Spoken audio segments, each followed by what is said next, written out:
أعوذ بالله من الشيطان الرجيم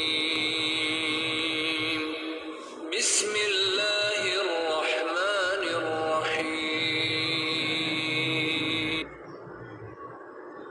رسول الله لا إله إلا الله بسم الله الرحمن الرحيم السلام علیکم ورحمۃ اللہ وبرکاتہ۔ ویلکم ٹو نور ایمان آفیشیل مینٹور سامعہ لطیف کے ساتھ۔ امید کرتی ہوں میری پیارے معزز سامعین اور میری پیاری ایمان کی ساتھیاں صحت اور ایمان کی بہترین حالت میں ہوں گی۔ اللہ سبحانہ تعالیٰ سے دعا ہے اللہ تعالیٰ آپ کو صحت اور ایمان کی بہترین حالت میں رکھے، آپ کی طرف ہر آنے والے شر کو خیر میں بدل دے، آمین ثم آمین یا رب العالمین۔ تو ہم اپنی دعا سیریز کا آج پارٹ 2 جو ہے کمپلیٹ کر لیں گے۔ آج ہم دعا مکمل کمپلیٹ پڑھ لیں گے۔ دعا کیا ہے جو ہے کل ہم نے الحمدللہ دعا کو تھوڑا سا تفصیلی دیکھا، ہم کافی زیادہ تفصیلی سے ہم نے اس کو پڑھ لیا تھا دعا کے بارے میں۔ آج انشاءاللہ تعالیٰ جو ہے ہم دعا کا جو تھوڑا سا لٹل تعارف رہ گیا ہے، تھوڑا سا دعاؤں کے بارے میں جو رہ گیا ہے، مسنون دعائیں جو ہے نماز کے بعد جو ہے ہم گناہگار لوگوں کے لیے جو دعائیں مخصوص تھوڑی سی دعائیں ہیں وہ رہ گئی ہیں، انشاءاللہ تعالیٰ آج ہم جو ہے وہ مکمل کر لیں گے انشاءاللہ۔ میں آپ کو ساتھ ساتھ PDF شیئر کرتی جاؤں گی، آپ نے جو ہے اس سے استفادہ حاصل کرنا ہے، ٹھیک ہے۔ ان دعاؤں کو اپنی زندگی میں شامل کر لینا ہے اور اپنی خوبصورت قیمتی دعاؤں میں مجھے ضرور آپ نے یاد رکھنا ہے، اپنے ارد گرد کے لوگوں کو، اپنے رشتہ داروں کو بھی دعاؤں میں آپ نے یاد رکھنا ہے۔ تو ہم نے دعا کا کل مکمل جو ہے دیکھ لیا تھا۔ دعا کیا ہے؟ دل سے نکلنے والی پکار ہے، سینے سے اٹھنے والی ہوک ہے، آہوں کا نام دعا ہے، آنسو بن کر آنکھوں سے پھسلنا اور الفاظ بن کے زبان سے نکلنا۔ دعا تو بندے کی رب سے سرگوشی ہے، ایک بندے کی اپنے مالک سے گفتگو ہے، ایک بندے کی اپنے رب سے گفتگو ہے، ایک محتاج کی طرف سے التجا کا اظہار ہے۔ محتاج درخواست کرتا ہے تو رب تعالیٰ کی ذات قبول فرماتی ہے۔ رب تعالیٰ کی ذات نے فرمایا وَقَالَ رَبُّكُمْ اُدْعُونِي أَسْتَجِبْ لَكُمْ، تمہارا رب کہتا ہے مجھے پکارو میں تمہاری دعائیں قبول کروں گا۔ اور اے نبی صلی اللہ علیہ وآلہ وسلم، سورۃ البقرہ آیت نمبر 186 ہم نے کل پڑھی، تفصیل سے اس کو پڑھا۔ میرے بندے اگر تم سے میرے متعلق پوچھیں تو انہیں بتاؤ کہ میں ان سے قریب ہوں، پکارنے والا جب بھی پکارتا ہے تو میں اس کی پکار سنتا اور جواب دیتا ہوں، لہٰذا انہیں چاہیے کہ میری دعوت پر لبیک کہیں۔ دعا تو اپنی بے بسی اور عاجزی کا اظہار ہے اور یہ دعا کی ضرورت بھی ہے، جیسا کہ رب العزت نے فرمایا ادعوا ربکم تضرعا وخفیۃ انہ لا یحب المعتدین، اے رب کو پکارو گڑ گڑاتے ہوئے، چھپ کے، یقیناً وہ حد سے گزرنے والوں کو پسند نہیں کرتا۔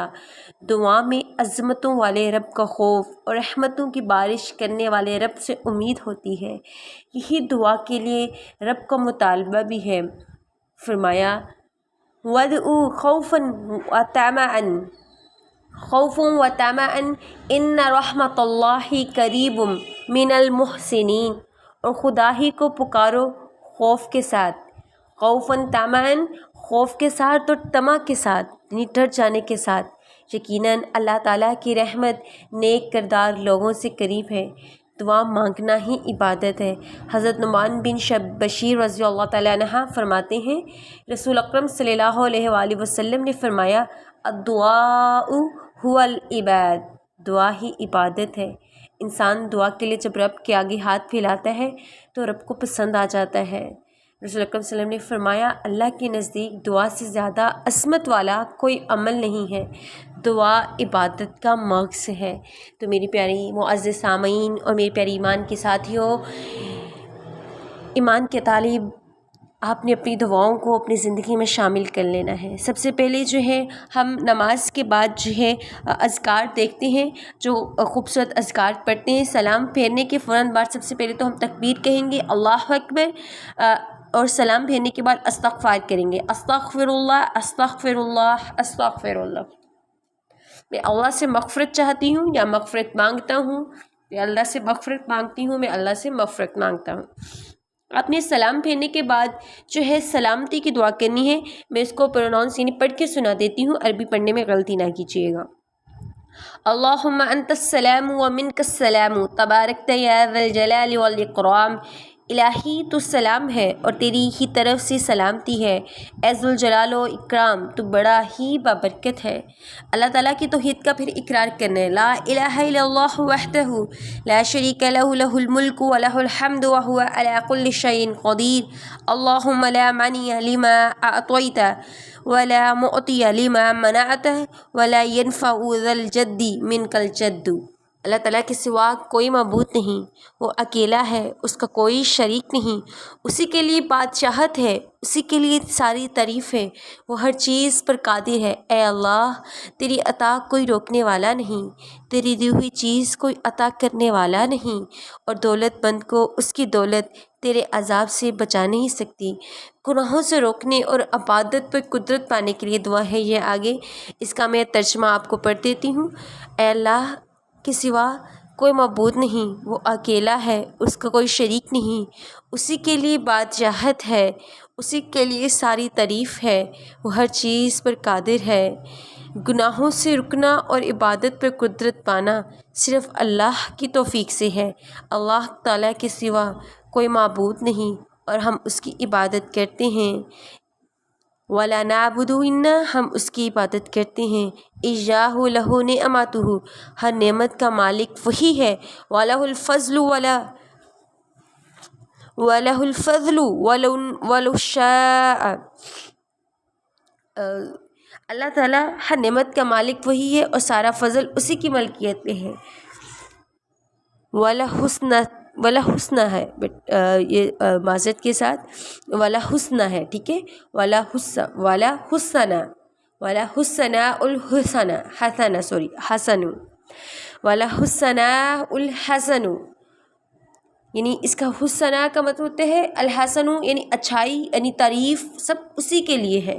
لا الہ الا اللہ مخلصین، اور اللہ کے سوا کوئی معبود نہیں. لہ الدین ولو کرہ الکافرون، اور ہم اسی کی اطاعت کرتے ہیں اگرچہ کافر بنا مانے، یعنی کافر جتنا مرضی بنا بنائے، کافر جو مرضی ہمیں کہ ہم اسی کی اطاعت کرتے ہیں. پھر اس کے بعد فوراً آپ نے آیت الکرسی پڑھنی ہے.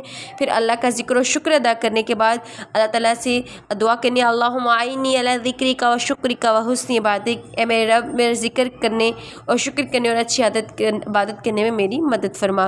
پھر اس اخلاص اور الفلق اور سورۃ الناس آپ نے پڑھنی ہے. اللہ تعالیٰ کے نام جو ہے نہایت وسیع ہیں. پھر اس کے بعد آپ نے ان کا تذکرہ کرتے ہوئے جو ہے فوراً اس کے بعد جو ہے اللہ تعالیٰ کی تسبیح و تمحید کرنی ہے. یعنی سبحان اللہ، الحمدللہ، اللہ اکبر، یہ تینوں جو ہیں 33 ٹائمز جو ہیں وہ آپ نے پڑھنے ہیں. اس کے بعد جو آپ نے عظیم کلمات لا الہ الا اللہ وحدہ لا شریک لہ لہ الملک ولہ الحمد وہو علی کل شیء قدیر. پھر اللہ تعالیٰ سے دعا کرنی ہے عذاب سے بچنے کی دعا. رب قنی عذابک یوم تبعث عبادک، کفر اور فکر اور عذاب قبر سے بچنے کی دعا پھر آپ نے پڑھنی ہے. اللہم انی اعوذ بک من الکفر والفقر وعذاب القبر، آمین. بزدلی اور دنیا کے فتنوں اور قبر کے عذاب سے پھر آپ نے دعا کرنی ہے. اللہم انی اعوذ بک من الجبن واعوذ بک ان ارد الی ارذل العمر واعوذ بک من فتنۃ الدنیا واعوذ بک من عذاب القبر، آمین. پھر علانی اور چھپ کے جو کیے گئے آپ کے گناہ ہیں اللہ تعالیٰ کے ہاں ان کی معافی کی دعا آپ نے مانگنی ہے. اللہم اغفر لی ما قدمت وما اخرت وما اسررت وما اعلنت وما اسرفت وما انت اعلم بمنی انت المقدم وانت المؤخر لا الہ الا انت. پھر بڑی خوبصورت دعا ہے عذاب قبر اور عذاب جہنم اور دجال کے فتنے سے پناہ مانگنے کی دعا. اللہم انی اعوذ بک من عذاب القبر، اللہم انی اعوذ بک من عذاب النار، اللہم انی اعوذ بک من الفتنۃ وما ظہر منها وما بطن، اللہم انی اعوذ بک من فتنۃ الاحور الکذاب. بڑا خوبصورت ترجمہ ہے اس کا. اے اللہ میں عذاب قبر سے تیری پناہ میں آتی ہوں، اے اللہ میں عذاب جہنم سے تیری پناہ میں آتی ہوں، اے اللہ میں ظاہری اور باطنی فتنوں سے تیری پناہ میں آتی ہوں، اے اللہ میں دجال کے فتنے سے تیری پناہ میں آتی ہوں جو بہت بڑا جھوٹا ہے۔ آمین یا رب العالمین۔ مغفرت اور توبہ کی دعا۔ اللہم اغفر لی وتب علیہ انک انت التواب الغفور۔ تسبیح و تمہید اور استغفار کرنی ہے۔ سبحانک و بحمدک لا الہ الا انت استغفر اللہ و اتوب الیہ۔ پھر آپ نے فجر کی نماز جو ہے خاص طور پہ کوشش کرنی ہے کہ یہ دعا ضرور پڑھیں۔ سبحان اللہ و بحمدہ عدد خلقہ و رضوا نفسہ و زینت عرشہ و مداد کلماتہ۔ اللہ کی تعریف کے ساتھ اس کی پاکی ہے، اس کی مخلوق کی تعداد کے برابر، اس کی رضا کی برابر، اس کے عرش کے وزن کے برابر، اس کے کلمات کی سیاہی کے برابر۔ سبحان اللہ تعالیٰ کو اپنی یہ تعریف بہت پسند ہے اور انتہائی عظیم کلمات ہیں یہ۔ فجر کے بعد آپ نے علم کی طلب اور رزق کے طلب کی حصول کے لیے دعا کرنی ہے۔ اللہم انی اسألک علما نافعا ورزقا طیبا وعملا متقبلا۔ اے اللہ میں تجھ سے نفع بخش علم، طبیب رزق یعنی پاک رزق، قبولیت والے عمل کا سوال کرتا ہوں۔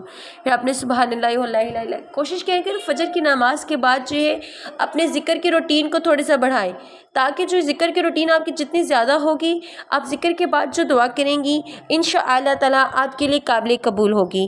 اللہ تعالیٰ کے ذکر کے بعد جو دعا کی جاتی ہے اللہ سبحانہ تعالیٰ کی ذات کو بہت پسند آتی ہے۔ پھر آپ نے مغرب کے بعد جو ہے کوشش کرنی ہے کہ یہ جو دعا دی ہوئی ہے آپ نے یہ پڑھنی ہے۔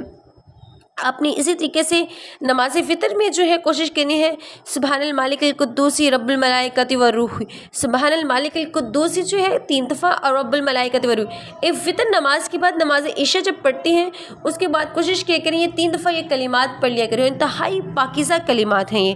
پھر نماز چاشت اگر آپ پڑھتے ہیں تو ٹھیک ہے، نوافل میں سے نماز ہے، یہ نفلی نماز ہے، اگر آپ پڑھتی ہیں تو آپ نے جو ہے اس کے فوراً بعد کوشش کرنی ہے اللہم اغفر لی وتب علیہ انک انت التواب الرحیم۔ آپ نے جو ہے یہ دعا جو ہے ضرور اپنی نمازوں میں، اپنی چیزوں میں، اپنی ہر جگہ میں جو ہے اپنی نفلی نماز پڑھتی ہیں تب شامل کریں۔ آپ ضرور نہیں نماز چاشت کے بعد ہی پڑھیں، آپ کوئی نفلی نماز جیسے تہجد کی نماز پڑھتی ہیں اس کے بعد بھی جو ہے آپ دعا یہ پڑھ سکتی ہیں۔ بے شک اس کا ترجمہ بڑا ہی خوبصورت ہے۔ اے میرے اللہ مجھے بخش دے اور میری توبہ قبول فرما، یقیناً تو بڑا توبہ قبول کرنے والا، نہایت رحم کرنے والا ہے۔ الحمدللہ سورۃ فاتحہ بھی ایک دعا ہے، انشاءاللہ کل جو ہے ہم سورۃ فاتحہ کے اوپر جو ہے تفسیر کریں گے، اور انشاءاللہ تعالیٰ ایک دعائے نور ہے، بہت ہی خوبصورت دعا ہے، انشاءاللہ وہ بھی میں آپ کے ساتھ کوشش کرتی ہوں ابھی شیئر کروں۔ اللهم اجعل في قلبي نورا وفي لساني نورا وفي سمعي نورا وفي بصري نورا ومن فوقي نورا ومن تحتي نورا وعن يميني نورا عن شمالي نورا ومن أمامي نورا ومن خلفي نورا واجعل في نفسي نورا وأعظم لي نورا وعظم لي نورا واجعل لي نورا واجعلني نورا اللهم أعطني نورا واجعل في عصبي نورا وفي لحمي نورا وفي دمي نورا وفي شعري نورا وفي بشري نورا اللهم اجعل لي نورا في قبري ونورا في عظامي وزدني نورا وزدني نورا وزدني نورا وهب لي نورا على نور۔